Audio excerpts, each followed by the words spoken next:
The sun was setting over Oakwood Hills as Maya Richardson rocked gently on her front porch swing. To anyone passing by, she looked like just another homeowner enjoying the evening breeze. What they couldn't see was that her eyes constantly scanned the street, taking in every detail, every car that drove past a little too slowly.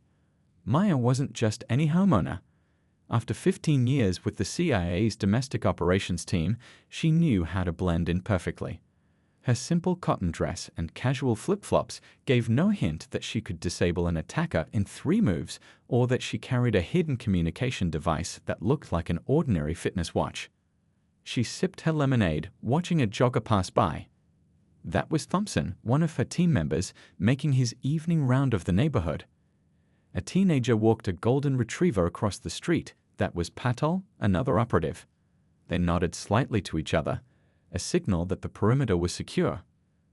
This quiet suburban development with its perfect lawns and cookie-cutter houses wasn't Maya's idea of home, but it was the perfect trap. For 6 months, the CIA had been tracking a group that targeted black and brown homeowners in upscale neighborhoods. The pattern was clever but clear. Fake HOA enforcers would show up, claim rule violations, then use intimidation to eventually force people out of their homes or worse. They pick communities where neighbors don't know each other well, Maya had explained during the mission briefing 3 weeks earlier. They count on the fact that no one will step in to help someone who looks different from most residents. Then they strike. The dining room of Maya's new house wasn't filled with family photos, but with high-tech surveillance equipment carefully hidden behind ordinary furniture. Maps of the neighborhood covered one wall, with red pins marking houses where suspicious activities had been reported. "They'll come for me within 2 weeks," she had told her boss on the phone that morning. "I've made sure to break just enough minor HOA rules to get their attention.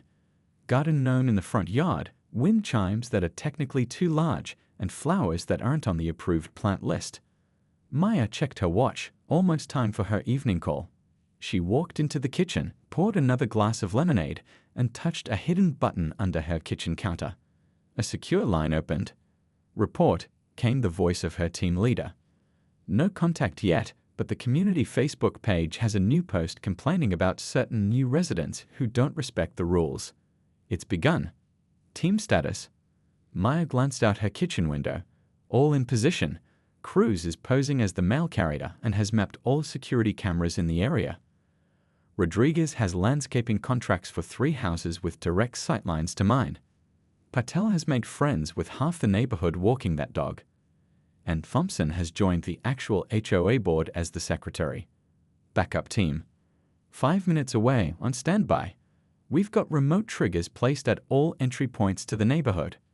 There was a pause on the line. "Maya, these people have hurt families before. They've done worse than property damage. Are you sure you don't want more visible protection?" Maya watched as a black SUV with tinted windows drove slowly past her house for the second time that day. "If we want to catch them all, not just the foot soldiers, I need to look like what they expect. A lone black woman who won't get help from her neighbors when things get ugly. Trust me, I've got this." As she hung up, Maya noticed a notification on her phone. Someone had reported her house for multiple violations on the HOA app. She smiled. Right on schedule. Maya walked back to her porch and settled in her swing again.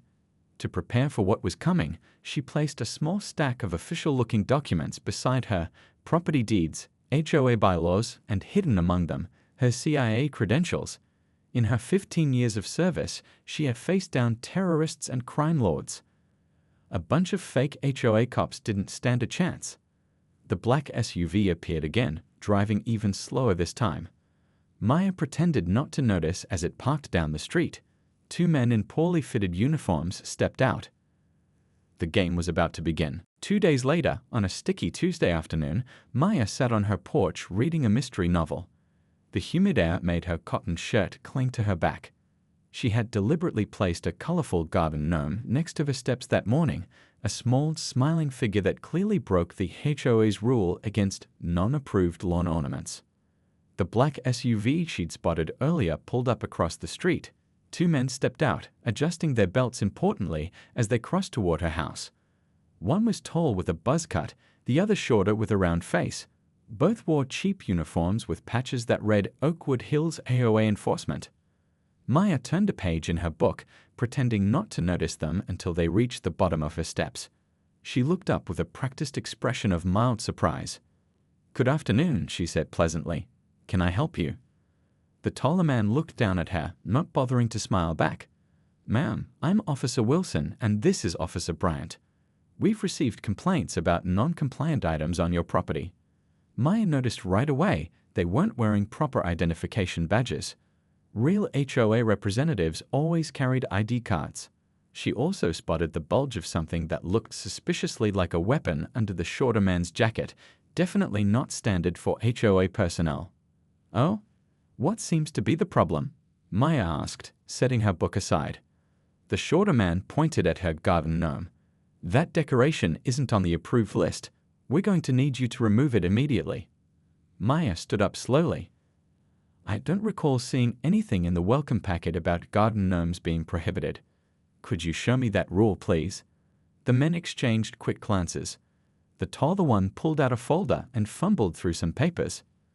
"It's right here in Section 12, he said, showing her a document that looked official. Maya noted it had the wrong font compared to her real HOA materials. "Strange," she said, reaching for her own folder on the side table. "My copy of the rules looks different. Mind if I compare them?" The shorter man stepped forward, his stance shifting subtly into something more aggressive. Maya recognized the posture from her training. He was preparing for confrontation. "Look, we don't have time for this," he said. "Either remove the decoration now or face a $500 fine." Maya tilted her head slightly, adjusting her reading glasses, the first signal to her team that contact had been made. Across the street, Thompson paused his yard work, glancing over casually. "That's a pretty steep fine for a garden gnome," Maya said. "Who exactly authorized that amount? I'd like to speak with the HOA president." The taller man's jaw tightened. "The board has given us full authority to issue citations as needed." "That's interesting," Maya replied, "because I attended the last board meeting, and there was no mention of hiring enforcement officers or increasing fines." The shorter man pulled out his phone and began recording her. "We've got multiple complaints from neighbors about your property. This isn't just about the gnome." Maya smiled, careful to keep her expression neutral while her mind catalogued every detail: the lack of logos on their vehicle, the missing badge numbers, the unclear jurisdiction they claimed to have. "Which neighbors complained?" she asked. "We can't disclose that information," the taller one snapped. "This neighborhood has standards, and you people need to learn to follow them." There it was, that subtle emphasis on "you people," just as the briefing had predicted. These men were following the exact pattern her team had identified in other neighborhoods. Maya stood straightening her shirt. "I think I'd like to see some proper identification before we continue this conversation. Anyone can buy a uniform patch online these days." The men's expressions darkened. The taller one stepped onto her first porch step, a clear invasion of her property boundary. "We don't answer to residents," he said coldly. "We'll be back tomorrow, and that thing better be gone. And maybe take down those wind chimes too. They're oversized." Maya watched them walk back to their SUV, noting the license plate wasn't from an official HOA vehicle. She waited until they drove away before touching her watch twice, sending a silent alert to her team. Across the street, Thompson picked up his phone, pretending to take a call while actually reporting the encounter. The trap had been baited, and the targets had taken the first step exactly as planned. Maya picked up her book again, but she wasn't reading. She was preparing for round 2. 3 days passed. Maya spent her mornings checking surveillance footage and her afternoons carefully breaking more HOA rules. She added bright purple flowers to her front garden and hung colorful wind chimes that tinkled pleasantly in the breeze. On Friday afternoon, as predicted, the black SUV returned. This time, 3 men approached her house. Maya recognized the 2 from before, plus a new face, an older man with silver hair and an air of authority. She was watering her newly planted flowers when they arrived, gardening gloves on her hands. "Good afternoon, gentlemen," Maya called out before they could speak. "Back again so soon." The silver-haired man stepped forward. "Ms. Richardson, I'm Howard Davies, the HOA Enforcement Director. These ongoing violations can't continue." Maya noticed he was the only one with a nameplate, though it looked hastily made. A quick mental check of her research confirmed there was no enforcement director position in the real Oakwood Hills HOA. I wasn't aware we had an enforcement director, Maya said, setting down her watering can. Could I see some ID, please? Davies pulled out what looked like an official badge in a leather wallet. He flashed it quickly, too quickly for anyone without Maya's training to properly examine it. But she caught enough to note the inconsistent badge number format. We've had multiple complaints about your property, Davies said, pointing to her flowers. Those aren't approved plantings, and the wind chimes exceed the allowable size. Maya smiled politely. I checked the bylaws. There's nothing specific about flower types or wind chime dimensions. The taller officer from before, Wilson, stepped closer. Look, we don't have time for games. We need to conduct an inspection inside your home as well. Maya's eyebrows shot up. Inside my home? For what purpose? We have reason to believe there may be additional violations we can't see from outside, Davies said smoothly. It's a standard procedure. It was not standard procedure, and all three of them knew it. Maya saw how they had positioned themselves, one at the bottom of her steps, one halfway up, and Davies blocking the top of her porch. Basic intimidation tactics, cutting off escape routes. I don't think that's within your authority, Maya said calmly. She subtly pressed a button on her watch, activating the hidden camera in her porch light. The HOA doesn't have the right to enter homes without permission. We have every right to ensure compliance, Davies insisted, his voice hardening. I have documentation right here authorizing inspections. He pulled out an official-looking paper. Maya reached for it. May I see that? The shortest officer, Bryant, suddenly moved between them. We've had enough resistance from you. Either you comply or we'll be forced to take action. What kind of action? Maya asked, noticing that Bryant's hand was moving toward his jacket where she'd spotted the bulge last time. Fines to start with, Davies said. Then liens on your property. Eventually, foreclosure proceedings. Maya watched them carefully. This matched exactly what had happened to other homeowners, escalating threats leading to financial pressure. But these men had no legal right to impose any of those penalties. I think I'd like to consult my lawyer before allowing anyone inside my home, Maya said firmly. Wilson grabbed her arm suddenly. You're coming with us to the HOA office to discuss your continuing violations.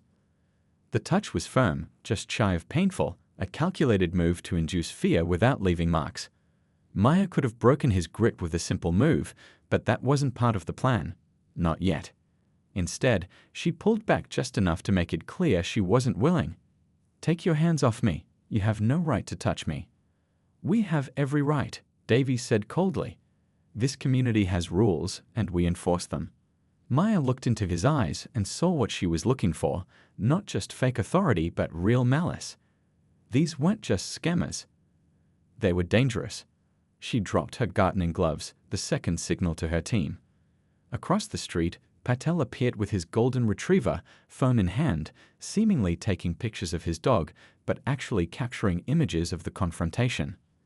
I'm asking you one more time to leave my property, Maya said loudly enough for neighbors to hear. The men exchanged glances. Finally, Davies nodded and they backed away. We'll be back, Wilson warned. And next time, you better cooperate. Maya watched them leave, her heart beating steadily. Not from fear, from anticipation. The next visit would be the one that mattered. The pieces were all in place now. She picked up her phone and sent a text. Phase 3 complete. They'll escalate to removal next. Get the team ready. 5 days passed without any sign of the fake HOA men. Maya knew what they were doing, giving her a false sense of security, making her think perhaps they'd moved on to an easier target. But she wasn't fooled. Her years of CIA training had taught her that predators often retreat before their final attack. She spent those 5 days preparing. Each night, she checked in with her team, making sure everyone was in position. The tactical support unit had moved closer, now just 2 blocks away instead of 3. Every camera around her property was functioning perfectly. The tracking devices in her watch, earrings, and shoes were tested twice daily. As the sun began to set on the 6th day, Maya sat on her porch swing, watering a pot of bright red geraniums. The evening had that golden quality that photographers love, peaceful and warm. But Maya felt the tension in the air. "They're coming tonight," she told her boss over her secure line that morning. "All the signs are there. They've been watching the house, trying to establish my routine." Sure enough, as the streetlights flickered on, 2 black SUVs turned onto the street. They drove slowly, headlights off, almost gliding like sharks through water. 5 men got out, the 3 she'd met before plus 2 new ones. They were all wearing the fake uniforms now, moving with purpose. Maya continued rocking gently, pretending not to notice them. She hummed a soft tune, appearing completely at ease. Inside, her mind was calculating distances, timing, angles of approach. Davies, the silver-haired man, led the group up a walkway. This time, they didn't bother with pleasantries. "Final notice of violation," he announced, slapping a document onto her side table. "You've ignored multiple warnings. We're authorized to remove non-compliant residents." Maya stood slowly, making a show of stretching her back. "Authorized by whom, exactly?" "By the full HOA board," Wilson said, producing another official-looking document. "Sign this acknowledgement of your violations." Maya glanced at the paper. It was cleverly worded. What looked like a simple acknowledgement was actually a consent form giving them permission to enter her property and remove items at their discretion. "I'd like to read that more carefully," she said, reaching for the paper. What happened next unfolded in seconds. 2 men grabbed Maya's arms while another, Bryant, attempted to cover her mouth with his hand. They began forcibly dragging her toward the waiting SUV. "Let me go," she shouted, loud enough for neighbors to hear. This was the final signal to her team.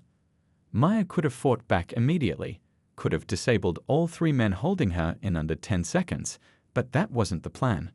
The goal wasn't just to stop these men, it was to bring down their entire operation. For that, she needed to let the situation play out just a bit longer. "You've been nothing but trouble," Davies hissed as they pulled her down the steps. "Some people just don't understand they don't belong in neighborhoods like this." As they dragged her across her front lawn, Maya felt a flash of anger not just for herself, but for all the real victims who had faced this before. Families who didn't have backup teams hiding nearby, homeowners who had been terrorized and driven from their homes by these criminals. They were halfway to the SUV when Maya pressed the emergency button on her watch. A small red light began blinking, the signal that would bring in not just her immediate team, but the tactical unit as well. The men didn't notice the light. They didn't notice the dog walker suddenly changing direction at the end of the block. They didn't see the mail carrier's truck that had appeared out of nowhere to block the street. They were focused only on getting Maya into their vehicle. "You picked the wrong house," Maya said quietly. Davies laughed. "No, I think you picked the wrong neighborhood."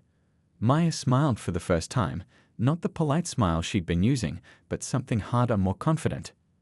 "Actually," she said, "you picked the wrong woman." That's when her world of carefully controlled chaos exploded into action around them. The world seemed to shift into slow motion as Maya felt the men's grip on her arms. 5 seconds earlier, they had been in control. Now, the neighborhood around them transformed. The elderly man, walking his golden retriever at the end of the street, suddenly stood taller, his shuffling gait gone. He spoke 3 words into what looked like a watch. "Package moving now." The landscaper across the street reached beneath his lawnmower and pulled out a badge that caught the last light of day. The mail truck that had been making its rounds screeched to a halt, blocking the driveway. The teenage grocery delivery person dropped her bag of oranges, revealing a holster beneath her loose shirt. "Federal agents, freeze," came simultaneous commands from 4 directions. For a heartbeat, the fake HOA men stood confused, their brains struggling to process what was happening. Maya used that moment of hesitation. With a practiced twist of her body, she broke free from the grip of the 2 men holding her, dropping low to the ground in a defensive crouch. Davies was the first to recover. "Get her in the car," he shouted, reaching under his jacket. But it was too late. Thompson, no longer pretending to be an elderly dog walker, had his weapon drawn and was closing in fast from the left. Rodriguez had emerged from behind the bushes where he'd been trimming all afternoon. Cruz had abandoned her mail truck and was approaching from the right. Patel had jumped the fence from the neighboring yard. Don't even think about it, Thompson called to Davies, whose hand had frozen halfway to his concealed weapon. Hands where we can see them. All of you. Now. Two of the men broke away, sprinting toward their SUV. They made it 3 steps before realizing their mistake. All 4 tires had been quietly deflated while they were focused on Maya. Patel cut them off before they could change direction. CIA, on the ground. Maya shouted, her voice now carrying the full authority she'd been hiding for weeks. She pulled her own badge from inside her shirt where it hung on a chain. Wilson, the tall man who had first confronted her on her porch days ago, lunged at her in desperation. It was a mistake. Maya sidestepped smoothly, using his own momentum to flip him onto his back with a move she perfected years ago. He hit the ground with a painful thud, the air rushing from his lungs. Stay down, she warned, placing a foot firmly on his chest. From the houses on either side of Maya's, more agents emerged. The tactical team that had been waiting nearby moved in with precision, securing the area in seconds. Neighbors peeked out from behind curtains, witnessing the takedown with wide eyes. Davies, seeing he was surrounded, raised his hands slowly, his face twisted with rage and disbelief. You're CIA. This was a setup. Maya smiled. Every garden gnome, every wind chime, every flower, all of it designed to draw you out. You have no jurisdiction here, he sputtered. This is a civil matter between homeowners and... Save it, Thompson cut him off, handcuffing him efficiently. We have recordings of everything. Your threats, your intimidation tactics, your attempt to kidnap a federal agent, and that's just today. Bryant, the shortest of the group, suddenly broke free from Croz's grip and reached for something in his pocket. Before he could pull it out, Rodriguez tackled him to the ground. The object, a taser disguised as a cell phone, clattered across the pavement. Add assault of a federal officer to the charges, Maya said calmly, watching as Bryant was secured. Within minutes, all 5 men were handcuffed and seated on the curb. The neighborhood was now filled with unmarked cars and agents securing evidence from the SUVs. Inside, they found fake badges, forged documents, and most damning of all, a laptop with files on dozens of other homes they had targeted, all belonging to minority homeowners in upscale neighborhoods. A tall woman in a dark suit approached Maya. Well done, Agent Richardson. Maya nodded, finally relaxing her posture. Thank you, Director. Was it necessary to let them drag you halfway across your lawn? The director asked, a hint of concern in her voice. Maya looked back at her porch, at the garden gnome that had started it all. We needed them to cross the line from harassment to assault and attempted kidnapping. Now we can put them away for years, not months. As the fake HOA enforcers were loaded into unmarked vans, Maya caught Davies staring at her with cold hatred. You know what the funny thing is? She called to him. I don't even like garden gnomes. The investigation room at the CIA field office buzzed with activity. Screens lined the walls showing maps, photos, and documents. Boxes of evidence filled a large table in the center. Maya stood at a whiteboard, connecting photos of the men they'd arrested with string to other suspects they were still tracking. This goes deeper than we thought, she said, taking a sip of her coffee. It had been 2 days since the arrests, and neither she nor her team had gotten much sleep. These guys weren't just random scammers.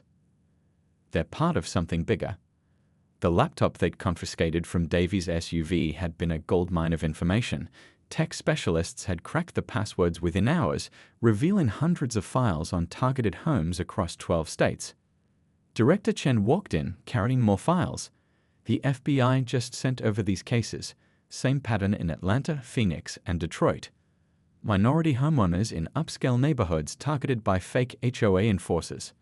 Maya pinned more photos to the board.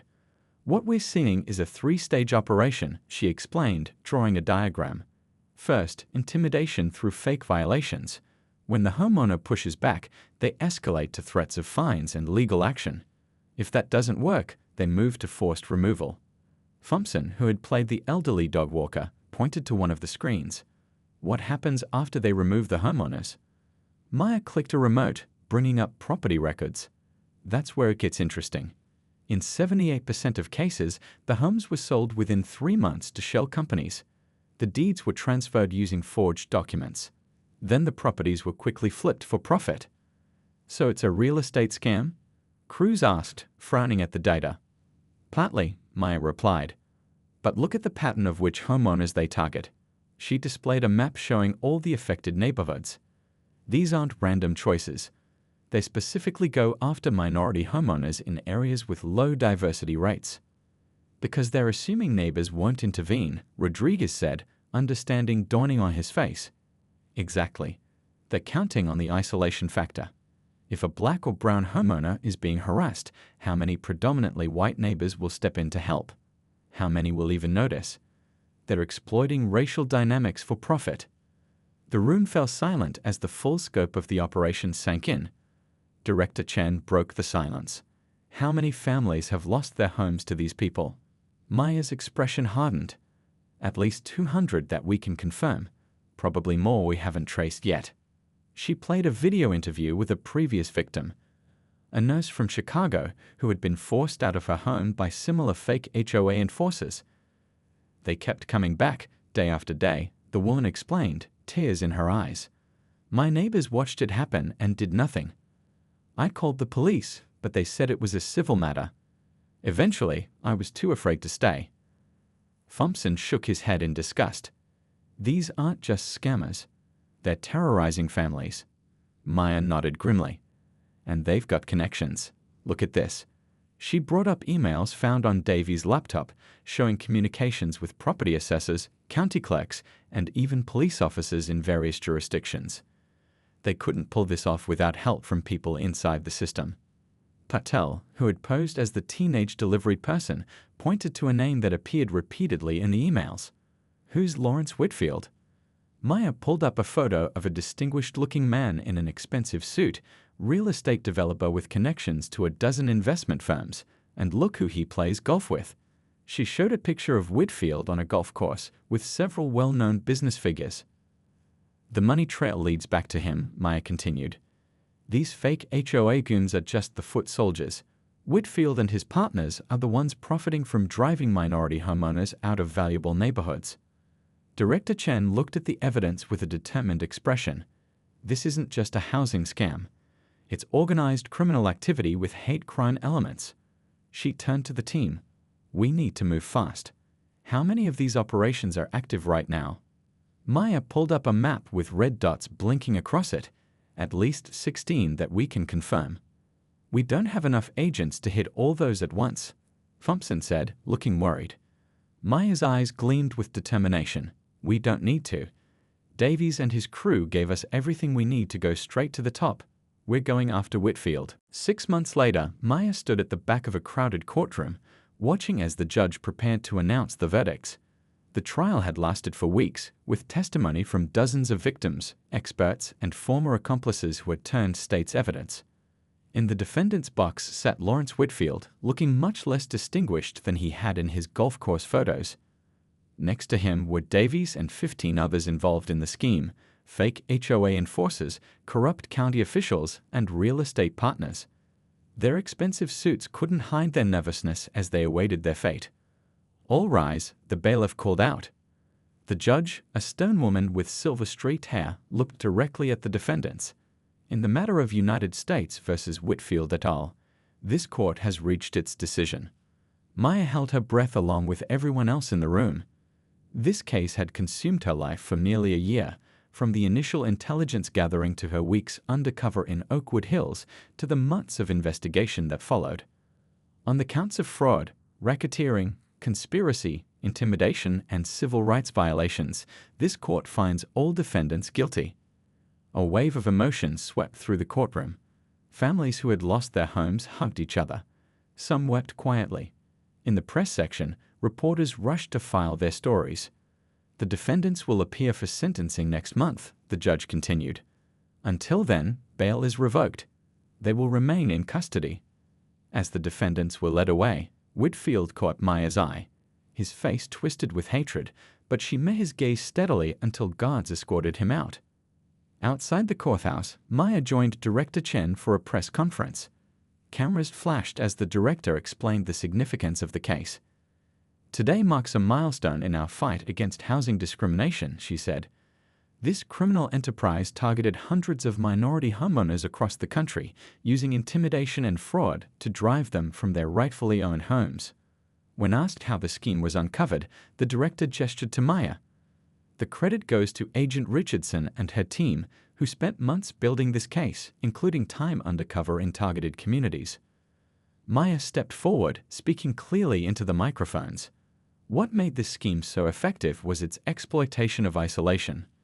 These criminals specifically chose minority homeowners in neighborhoods where they might not have strong connections with neighbors. They counted on the fact that people might not intervene when someone who looks different is being harassed. Her reporter raised her hand. What happens to the families who lost their homes? The court has frozen all assets connected to the criminal enterprise, Maya explained. A fund is being established to provide restitution to victims. Where possible, families will have the opportunity to reclaim their properties. Back at the office later that day, Maya met with her team to celebrate their success. 18 convictions, Thompson said, popping a bottle of sparkling cider, and sentences expected to total over a century of prison time. But the best part is what's happening now, Cruz added, showing Maya her tablet. On the screen was news about legislation being introduced in Congress to regulate HOA practices and provide better protections for homeowners. The Neighborhood Protection Act, Maya read aloud, smiling. I like the sound of that. Rodriguez raised his glass to justice. They all clinked glasses, but Maya's mind was already moving forward. This case exposed something important, she said. How easy it is for people to look the other way when their neighbors are in trouble. Patel nodded. That's why I'm excited about the community education program we're launching, teaching people how to recognize these scams and stand up for each other. A month later, Maya returned to her house in Oakwood Hills. She'd kept it as a reminder of the case that had changed so many lives. As she walked up her front path, she noticed something new. A small sign in her neighbor's yard that read, "We look out for each other here." Similar signs had appeared throughout the neighborhood. The community had been shaken by the news of what had nearly happened, and they were determined to do better. Maya sat on her porch swing, looking out at the peaceful street. The garden gnome still stood by her steps, now joined by a colorful array of flowers and wind chimes that were definitely not HOA approved. But the real HOA, now led by Thompson, who had decided to retire there, didn't mind at all. Their new policy was simple: protect people, not property values. And that was a rule worth following.